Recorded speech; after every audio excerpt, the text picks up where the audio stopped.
ఉదయకాలపు శుభాది వందనాలు తెలియజేస్తున్నాము. ప్రియమైన వారలారా, ఈ ప్రపంచానికి సమాజానికి చాలా అవసరమైనది సువార్త అనేది. ఎందుకు ఈ సమాజానికి సువార్త ప్రకటన చేయవలసిన అవసరం ఉందంటే, సమాజము అనేది చెడిపోతూ, సమాజం అన్నది బానిసవుతూ పాపము చేత బందీ అయిపోతుంది సమాజం.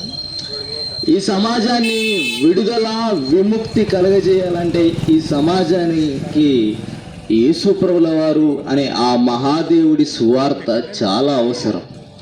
ఎందుకు ఆ మహాదేవుడి గురించి మాత్రమే చెబితే మానవ జీవితాలు నిలబడతాయంటే, ఆ మహాదేవుడి జీవితము పాపము లేని జీవితం.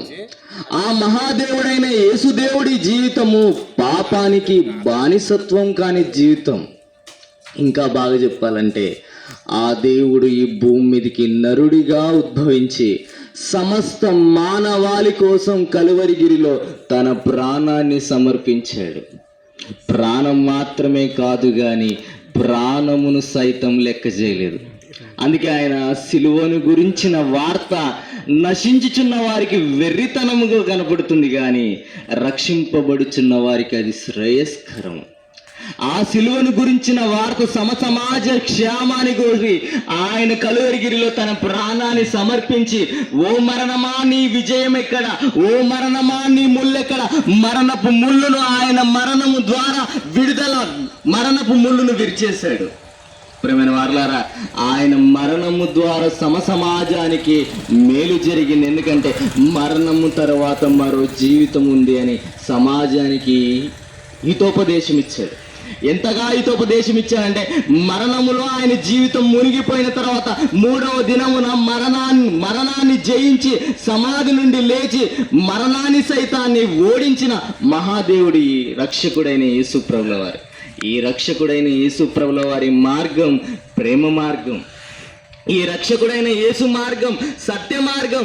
ఈ రక్షకుడైన యేసు దేవుని మార్గం జీవ మార్గం. ఈ మార్గము గుండా మనము వెళితే పరలోకానికి వెళ్ళాలంటే ఈయనే దిక్సూసి, ఈయన ద్వారానే పరలోకానికి మనం వెళ్ళగలం. ప్రేమైన వారలారా, ఇప్పటికి మన జీవితాలు నలిగిపోతున్నాయి. పాపము చేత, అపరాధముల చేత, దోషముల చేత మన జీవితాలు నలిగిపోతున్నాయి. మన జీవితాలు పతనమవుతున్నాయి.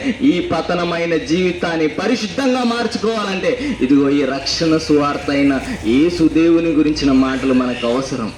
ప్రమాదానికి గురవుతున్నాం. ప్రమాద గడికలు మన కళ్ళ ముందు ఎన్నో కనబడుతున్నాయి. ఇంకెంతకాలం మనం ఉంటామో లేదో తెలియదు.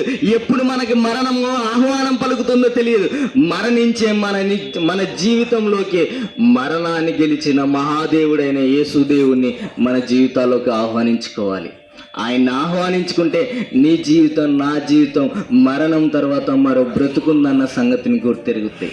ఇప్పటికి మన జీవితంలోకి యేసు దేవుడు లేక, యేసు ప్రభుల వారని ఆ మహారక్షకుడు మనలో లేక మన జీవితం పాపానికి బంద్ అయిపోతుంటే, ఇక నుండి అయినా, ఈ నిమిషం నుండి అయినా, ఈ రోజు నుంచి అయినా మన జీవితాల్లోకి ఆయన రక్షకుణ్ణి అంగీకరిద్దాం.